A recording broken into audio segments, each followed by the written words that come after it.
In this video we will see how to get the cross sections and cross section area. So this is engine dataset again.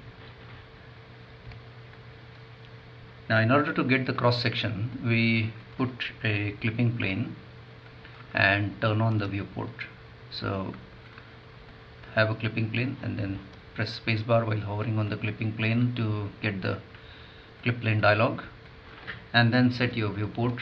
I have set transfer function set 0. I can use say transfer function set 1, no problem. So but for the time being, let's stick to transfer function set 0. So this is our cross section here.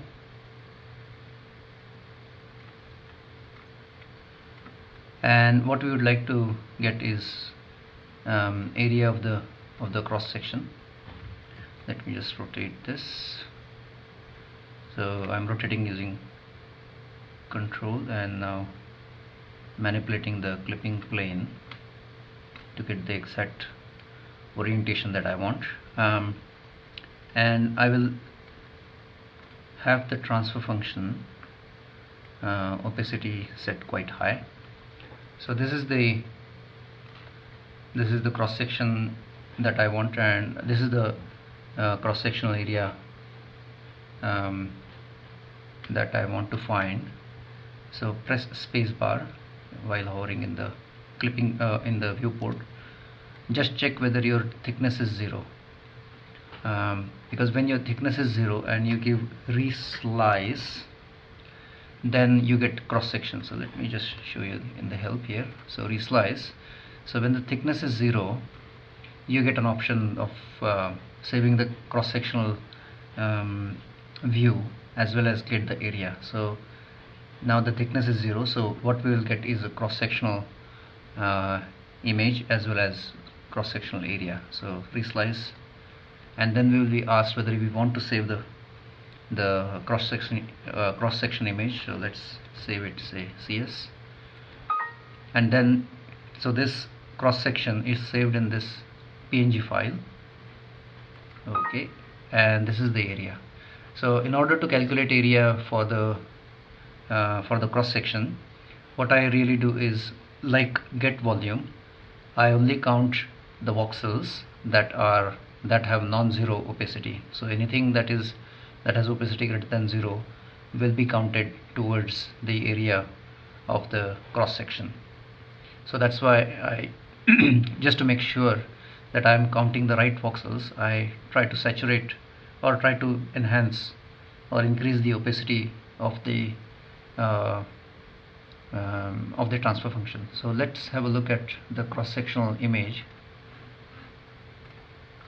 that we just saved. So this is the cross-sectional image that we saved. So now when evaluating volume or evaluating cross-sectional area, I always take nearest neighbor. I always apply nearest neighbor interpolation and not the linear interpolation, and that's why you get this image like that and not a smooth image like we see here, because it is using nearest neighbor interpolation in order to avoid the partial opacities or partial volume effects which may not be there in the volume, but because of the linear interpolation we would get those. So intentionally for get volume as well as for cross-sectional area, the volume is interpolated using nearest neighbor interpolation, and then the area or the volume is calculated. Now you can see here this image here, it will show you opacity. This won't show you the value, because when evaluating the cross section or volume, I only consider the opacities and not the voxel values. So if instead of this, if we had a higher opacity here and lower opacity on this side, the same image will look, let me save it as CS1, and same image will look like this. That's previous image and this is the next image. So because I am considering the opacities, this is the difference we see in the image. So this is how we save cross-sectional image and also get cross-sectional area.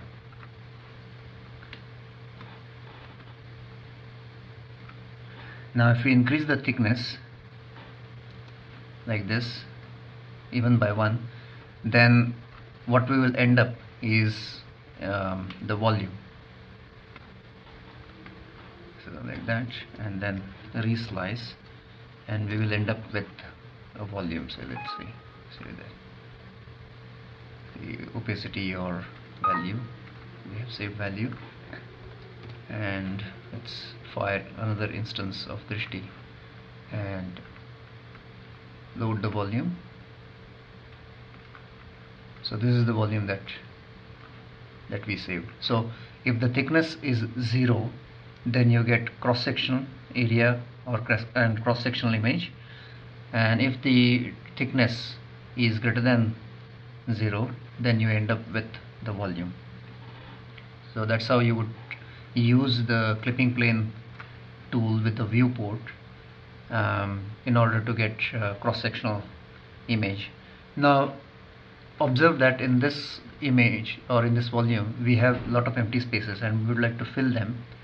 In that case, what we can do is we can apply shrink wrap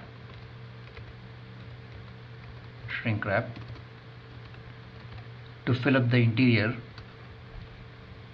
of this volume. Now the interior of this volume here is all 0 values, and that's why I'm applying shrink wrap.